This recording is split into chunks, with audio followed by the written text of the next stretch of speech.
धेरै थाहा पाइसक्नु होला हामी भोलि 9:30 बजे हामीले प्रोग्राम सेड्युल गरेका छौँ 9:30 देखि 4 बजेसम्म छ। यो प्रोग्राम चाहिँ हामीले क्वालिटी ब्याङ्केट जुन चाहिँ बिटवल पावर बीपीसीएल को चाहिँ पछाडि छ, तपाईले त्यहाँ आउन सक्नुहुन्छ। त्यो क्वालिटी ब्याङ्केटमा तपाईले आउन सक्नुहुन्छ। प्रोग्रामको भेन्यूको पार्ट हो। 9:30 देखि 4 बजेसम्म हामीले के गरेका छौँ प्रोग्राम सेड्युल गरेका छौँ। र प्रोग्राम रजिस्टर गर्नु पर्यो भने तपाईले यहाँ इन्भेस्टर मिट छ, यो इन्भेस्टर मिटमा तपाईले गएर चाहिँ रजिस्ट्रेसन गर्नु भने रजिस्ट्रेसन गर्न सक्नुहुन्छ। धेरैले रजिस्ट्रेसन गरिसक्नुभयो, केही लिमिटेसनको सिटेडहरु छन् जुन चाहिँ तपाईले रजिस्ट्रेसन गरेरै आउनु भनेर हामीले अनुरोध गर्दछौँ। र जम्मा 300-350 को सिट हो, लगभग अराउन्ड 300 को चाहिँ हामीले रजिस्ट्रेसन चाहिँ भइसकेको छ। र अब केही लिमिटेड सिट छ, त्यो तपाईले चाहिँ रजिस्ट्रेसन गर्न सक्नुहुन्छ। यहाँ दिएको लिंक तपाईले क्लिक गरेर रजिस्ट्रेसन गर्न सक्नुहुन्छ। र प्रोग्राममा के छ भन्दाखेरि चाहिँ प्रोग्राममा first panel discussion, second panel discussion, अनि त्यसपछि लन्च र त्यसपछि चाहिँ ट्रेनिङको चाहिँ शेड्युल छ। भनेपछि first panel discussion, second panel discussion टेक्निकलको हुन्छ, लन्च हुन्छ, अनि लन्च पछि हामी के गर्छौँ भन्दाखेरि चाहिँ टेक्निकल ट्रेनिङको चाहिँ शेड्युल हुन्छ। त्यो ट्रेनिङको चाहिँ मै तपाईले एटेन्ड गर्नेछु। र अर्को भनेको चाहिँ ट्रेनिङ एटेन्ड गरेपछि चाहिँ फ्यासिलिटी के त भन्ने हामीले लगभग चाहिँ लाइफ टाइम मेम्बर भनेको पहिले सुरुमा खोलेको थियौँ। जतिखेर हामीले 100 मेम्बरको चाहिँ युजर लिएको थियौँ भने फेरि पनि हामीले यो ट्रेनिङ एटेन्ड गर्नलाई चाहिँ 100 को लिमिटेसनको युजर छ।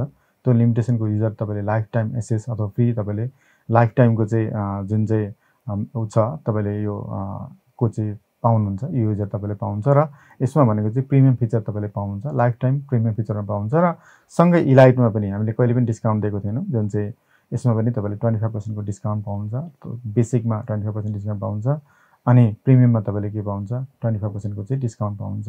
र सँगै तपाईले चाहिँ यो जुन चाहिँ एलएमएस को छ, एलएमएस को पार्टबाट हामीले के गर्छ भन्दाखेरि चाहिँ योबाट तपाईले चाहिँ फेरि के गर्न सक्नुहुन्छ भन्दाखेरि चाहिँ क्लासहरुको चाहिँ फ्री क्लास तपाईले हामीले यहाँ चाहिँ लिंक दिन्छौँ। यो तपाईले युजर बनेर तपाईले क्लास पनि तपाईले हेर्न सक्नुहुन्छ, त्यो पनि तपाईले फ्री नै पाउनुहुन्छ।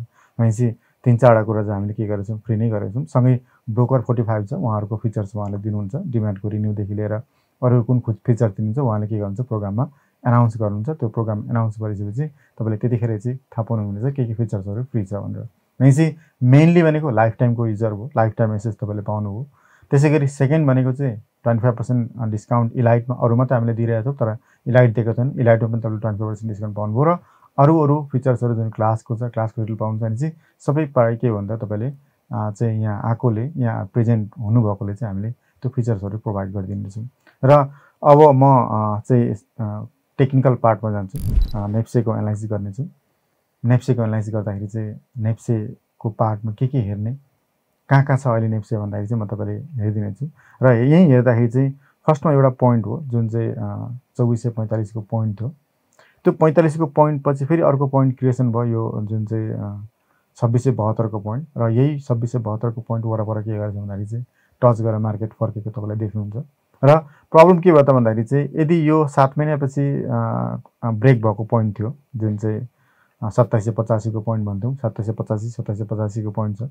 यो पोइन्ट ब्रेक गरेर एकदमै पोजिटिभ मोमेन्ट आयो, तपाईले देख्नु एकदमै चाहिँ हामी सबै उत्साहित भयौँ। तर फेरि के गर्यो भन्दाखेरि चाहिँ यो भन्दा मुनि आयो।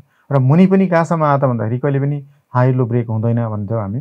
यहाँ के गर्यो हाई लो के गर्यो, यसले सिम्पली यहीँबाट फर्केको कुनै प्रब्लम छैन, तर यहाँबाट फर्किन, यहीँबाट फर्किनु पर्ने हो, यहाँबाट पनि फर्किन, यहाँबाट फर्किनु पर्ने हो, यहाँबाट फर्केन, तर फर्क्यो कहाँबाट भन्दाखेरि चाहिँ तलको जुन हाई लो थियो त्यो पोइन्टबाट फर्क्यो। ल ठिकै छ। भनेपछि यसको पार्ट भनेको यहाँदेखि यहाँसम्म पोजिटिभ पार्ट हुन्छ, त्यसैगरी यहाँदेखि मुनि भनेको चाहिँ नेगेटिभ पार्ट हुन्छ। दुईटै पार्ट के हो त पोजिटिभ र नेगेटिभको पार्ट हुन्छ।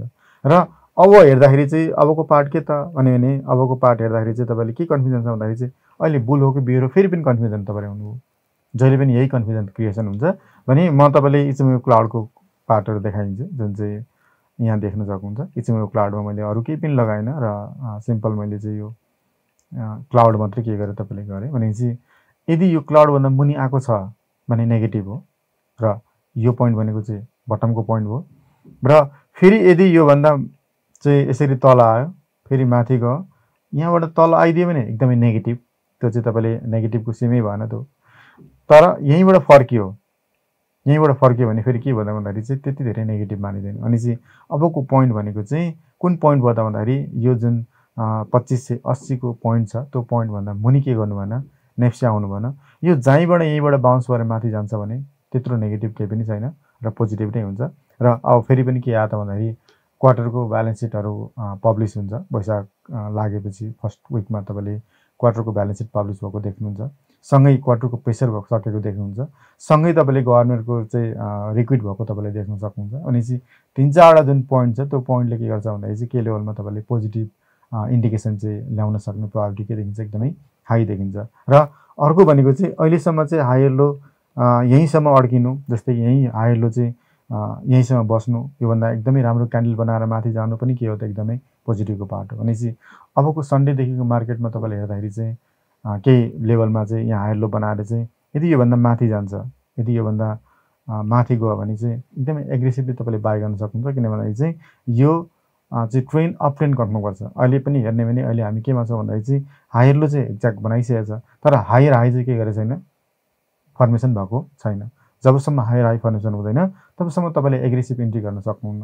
र कुनै कुनै इन्डेक्समा होला, जुन इन्डेक्समा के गरिसकेको छ भन्दाखेरि चाहिँ हायर लो फर्मेसन चाहिँ भएको होला, चाहिँ त्यो पार्ट पनि तपाईँले हेर्न सक्नुहुन्छ। र यहाँ चार्ट छ, यहाँ चार्टमा तपाईँले